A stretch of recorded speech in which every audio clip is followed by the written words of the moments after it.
자, 그러면 주어 동사 사이에 들어가는 수식어를 빼고 난 뒤에 뭘 맞춰봐야 되느냐? 중요하게 세 가지를 맞춰보셔야 되는데요. 순서를 꼭 기억을 하시면 좋을 것 같습니다. 왜냐하면 순서대로 중요도가 정해지고 순서대로 중요도에 따라서 시험에 자주 출제가 되느냐 덜 출제가 되느냐가 결정이 되기 때문인데요. 자, 첫 번째는 수일치, 두 번째는 태일치, 세 번째는 시제일치, 요 세 가지를 제가 설명을 해드리도록 하겠습니다. 자, 그러면 수일치라는 건 그대로 해석하면 돼요. 숫자를 하나로 일치 맞춘다, 그런 뜻이에요.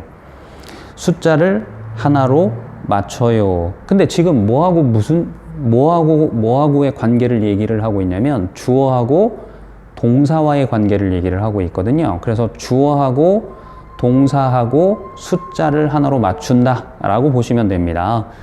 그러면 영어에서 말하는 숫자는 크게 두 가지밖에 없어요. 단수, 복수. 다 아시죠? 그래서 수일치는 주어 동사의 숫자를 맞추는데 주어가 단수다 라고 한다면 거기에 맞춰서 동사도 단수로 맞춰요 라는 개념이다 라고 보시면 됩니다. 그 다음에 두 번째, 주어가 만약에 복수예요. 그러면 동사도 복수예요 라고 생각하시면 됩니다. 어렵지 않죠? 그럼 여기서 조금만 더 동사의 단수복수 이야기를 좀 더 해볼게요.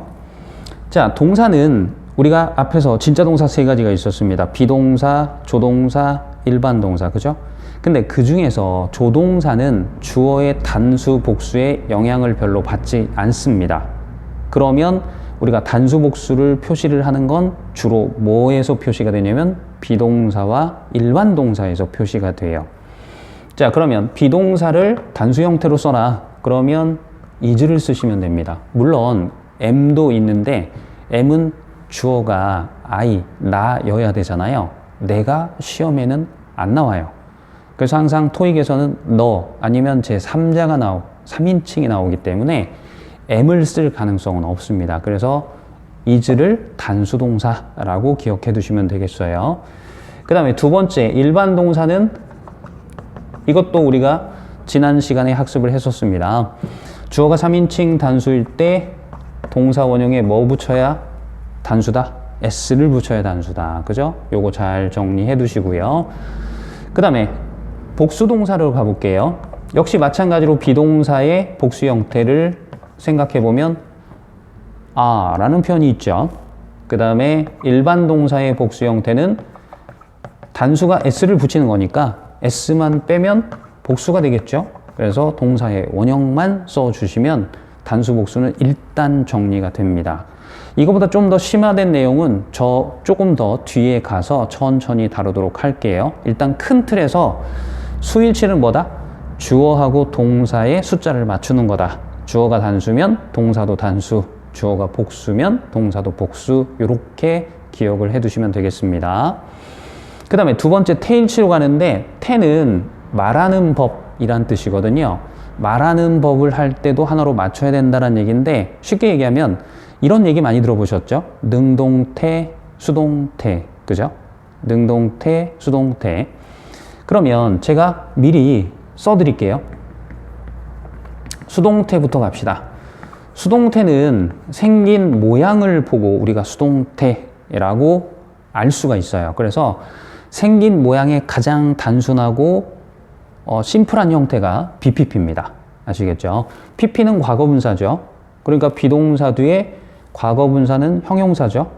그래서 비동사 뒤에 원래 형용사 올 수 있다라고 앞에서 배웠기 때문에 BPP가 수동이다 라는 걸 기억하시면 돼요. 자, BPP가 뭐라고요? 수동. 수동이 뭐예요? BPP. BPP가 뭐예요? 수동. 수동이 뭐라고요? BPP. 왜 이렇게 반복을 합니까? 반복을 하는 건 굉장히 중요하기 때문에 그렇습니다. 자, 그러면 여러분들한테 질문을 한번 해볼게요. 능동은 뭘 보고 능동이라고 할까요?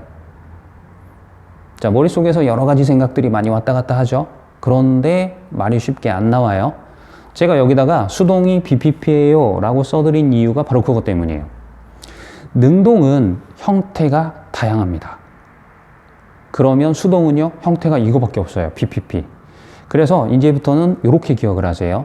수동태는 BPP예요. 그럼 능동태는요, BPP가 아니면 다 능동태입니다. 아시겠죠? 그거 꼭 기억을 해 두시고요.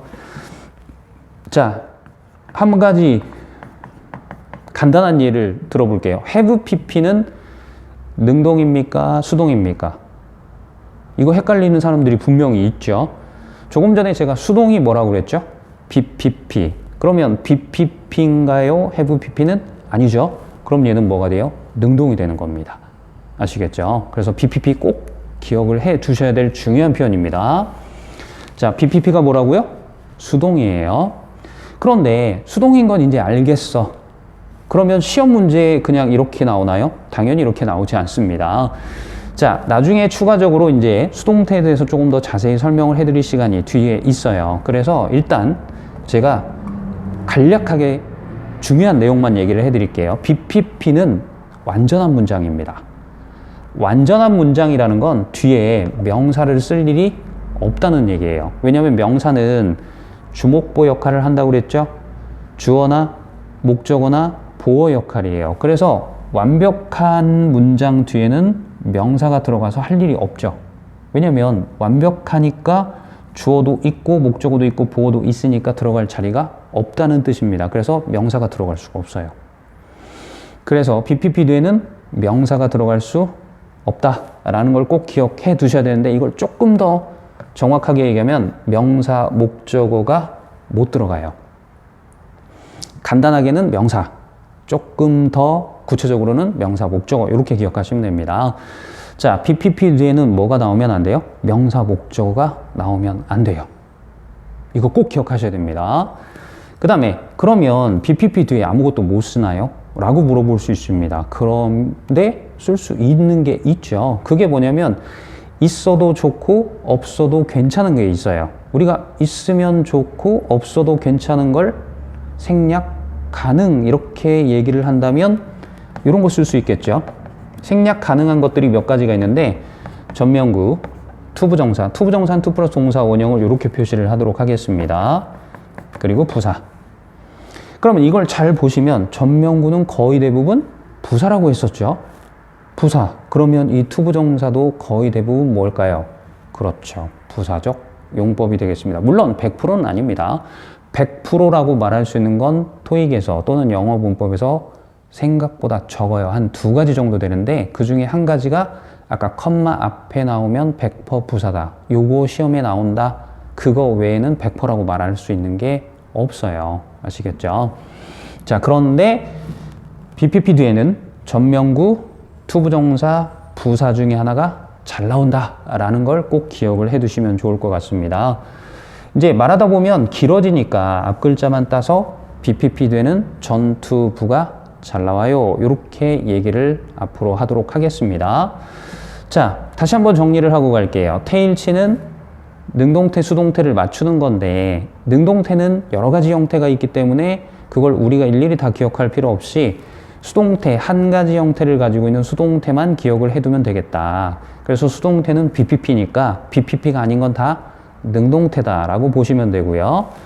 자, 수동태에서 BPP가 수동이다라는 것만 알면 문제를 풀 수 없다라고 얘기했습니다. 그래서 문제를 풀기 위해서는 BPP 뒤에는 명사, 목적어가 들어갈 수 없다라는 거 꼭 기억하시고요.